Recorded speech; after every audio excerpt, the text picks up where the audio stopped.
afternoon and welcome to Pakistan Today News from our London studio. I'm Chris Taylor. We begin with a major diplomatic development. All signs point to a meeting today between Prime Minister Shehbaz Sharif and U.S. President Donald Trump at the White House.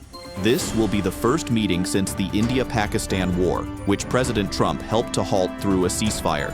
Talks are expected to center on strengthening bilateral ties, boosting trade, and ensuring regional peace and security. Flood recovery and Pakistan's appeal for international financial support are also high on the agenda. In judicial news, the Supreme Court of Pakistan has ruled that only the Supreme Judicial Council can investigate misconduct by superior court judges. The decision underscores equality among judges and bars one judge from initiating contempt against another. Meanwhile, petitions filed by 5 Islamabad High Court judges remain under review, with procedural decisions to follow. From India, a surprising case involving Quaid-e-Azam Muhammad Ali Jinnah's family. Mumbai police have booked business tycoon Nusli Neville Wadia, Jinnah's grandson, along with relatives, on charges of cheating, forgery, and criminal conspiracy. The case stems from a long-running property dispute over land in Malad linked to Farani hotels. Police allege forged documents were used in court proceedings. The FIR has drawn intense attention in legal, corporate, and diplomatic circles as the Wadia name carries major prominence. Back home, the Islamabad High Court has set October 7th for hearing acquittal pleas of former Prime Minister Imran Khan and his wife Bushra Bibi in the Toshakhana II case. Justice Inam Amin Minhas will preside even as the trial itself continues inside Adiala jail.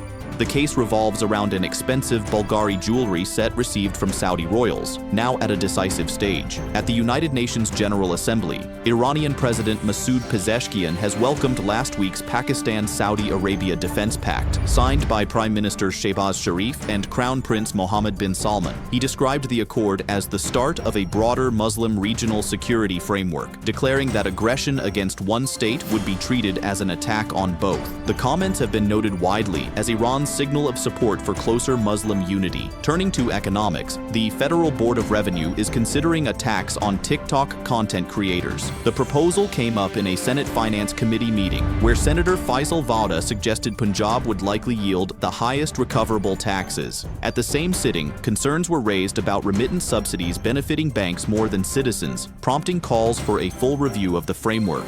And finally, in a landmark step to tackle Pakistan's mounting circular debt, the government and 18 banks have signed a rupees 1.225 trillion agreement. Under the deal, rupees 659.6 billion in existing debt will be restructured, while rupees 565.4 billion in new financing goes to power producers. The government insists consumers will not face additional burden, with the existing rupees 3.23 per unit surcharge covering repayments. Sovereign guarantees worth rupees 660 billion have also been issued to reinforce the deal. Our reporter joins us from Islamabad. Yes, Chris. This agreement is being hailed as the biggest financial restructuring in Pakistan's power sector. Officials say it could finally stabilize payments to producers and reduce load-shedding pressures. But energy experts caution, without genuine reforms in billing, theft prevention, and efficiency, the debt could build up again. Back to you. Thank you, Sarah. And that's all for now from Pakistan Today News. Stay with us for further updates.